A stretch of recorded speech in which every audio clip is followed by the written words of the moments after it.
दोस्तों, बिहार की 243 सीटों को लेकर बात की जाए तो ताजा आंकड़ों के हिसाब से बिहार में अगली सरकार किसकी बनने जा रही है, क्योंकि यहाँ पर 5 बड़े एजेंसियों के जो आंकड़े सामने आ रहे हैं वो चौंकाने वाले सामने आ रहे हैं।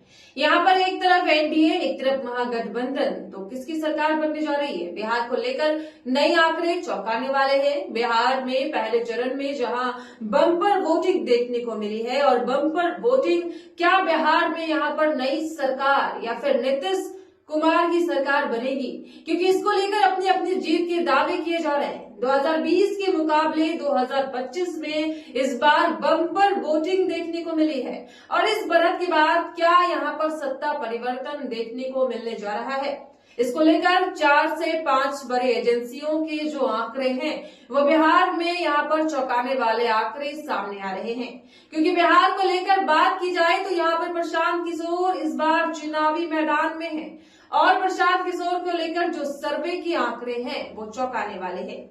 अगर प्रशांत किशोर 7% वोट शेयर हासिल करते हैं, यानी 0 से 7% वोट शेयर हासिल करते हैं, तो उनको 5 सीटें मिल सकती है, और 7 से 14% अगर वोट शेयर प्रशांत किशोर हासिल करते हैं तो बिहार चुनाव को लेकर, क्योंकि सभी 243 सीटों पर यहाँ पर चुनाव प्रशांत किशोर ने लड़ा है, और ऐसे में उनके पास से 20 सीटें मिल सकती है, और 14 से 17% वोट शेयर अगर मिलता है तो 21 से 40 सीटें और एक किंग मेकर की भूमिका में यहाँ पर आएंगे, यानी फिर त्रिकोणीय टक्कर में यहाँ पर बिहार चुनाव दिखाई देगा। तो 18% वोट शेयर हासिल करते हैं, और बिहार में यहाँ पर जो है चौंकाने वाला आंकड़ा एक निर्णायक आंकड़ा प्रशांत किशोर उनके हाथ में हो सकता है।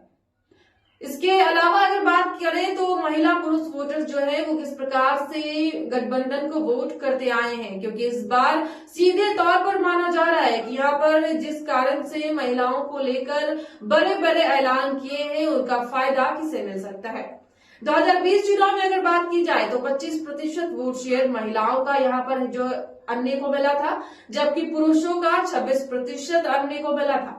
एनडीए को 38% के लिए 36 यहाँ पर पुरुषों का वोट एनडीए को मिला था 2020 में, और महागठबंधन को 37% यहाँ पर महिला वोट बैंक और पुरुषों के लिए यहाँ पर 38% वोट मिला था। तो ऐसे में बात की जाए कड़ी टक्कर की तो 2020 में रही है, और इस बार भी क्या कुछ आंकड़ा बन सकता है। तो बिहार को लेकर 4 से 5 बड़ी एजेंसियों के आंकड़े सामने आ चुके हैं। दैनिक भास्कर का जो सर्वे बिहार को लेकर लेटेस्ट आंकड़े सामने आए हैं, बिहार को लेकर एनडीए को 142 से लेकर 145 सीटों का अनुमान है, जबकि महागठबंधन को 79 से लेकर 91 सीटें और अन्य के लिए 11 से 13 सीटें मिलने का अनुमान है। जबकि पोल टेकर का ये सर्वे यहाँ पर महागठबंधन की सरकार दिखाता नजर आया है। एनडीए को 111 से लेकर 115 सीटें, जबकि महागठबंधन को 118 से लेकर 127 सीटें हैं, यानी बहुमत का आंकड़ा जो 122 सीट है वो यहाँ पर बात की जाए तो यहाँ पर जो पोल ट्रेकर का सर्वे है उसमें महागठबंधन की यहाँ पर सरकार बनती नजर आ रही है, जबकि जन स्वराज पार्टी को 4 से 7 सीटें और अन्य पार्टी को 6 सीट की संभावना बिहार को लेकर पोल ट्रेकर का जो सर्वे है निकलकर सामने आया है।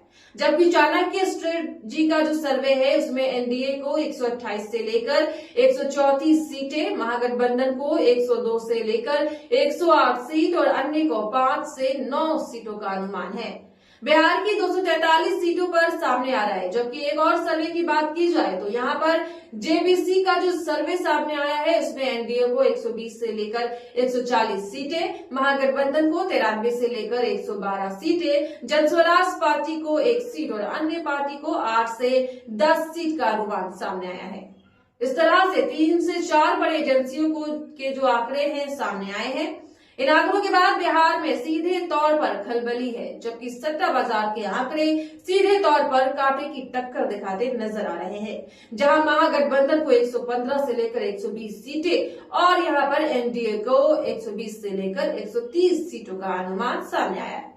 तो बिहार विधानसभा चुनाव को लेकर अपने आप की जीत के दावे किए जा रहे हैं। इस बार बिहार को लेकर चौंकाने वाले आंकड़े सामने आएंगे, क्योंकि बम्पर वोटिंग देखने को मिली है, और बम्पर वोटिंग का फायदा या तो सत्ता पक्ष में कहीं ना कहीं विपक्ष की वापसी का इशारा देता है, या फिर जिसका यहाँ पर महाराष्ट्र में कहीं ना कहीं वोट शेयर बढ़ा है उसका फायदा एनडीए को मिला था, यानी सत्ता पक्ष को मिला था। तो क्या यहाँ पर बदलने जा रहा है इस बार बिहार में किसकी सरकार बनेगी? क्या नीतीश सरकार फिर बनने जा रही है या फिर तेजस्वी यादव वापसी करने जा रहे हैं? इसको लेकर आप रख सकते हैं, क्योंकि ये तो चुनावी आंकड़े, चुनावी अनुमान है। 14 नवंबर को तय होगा बिहार में अगली सरकार किसकी बनने जा रही है। तो बिहार को लेकर आप अपना अनुमान लगा सकते हैं लेटेस्ट और महत्वपूर्ण विश्लेषण के साथ। तब तक के लिए देखते रहे केएमई न्यूज, जहां आपकी हर आवाज बनेगी देश की आवाज, सच के साथ।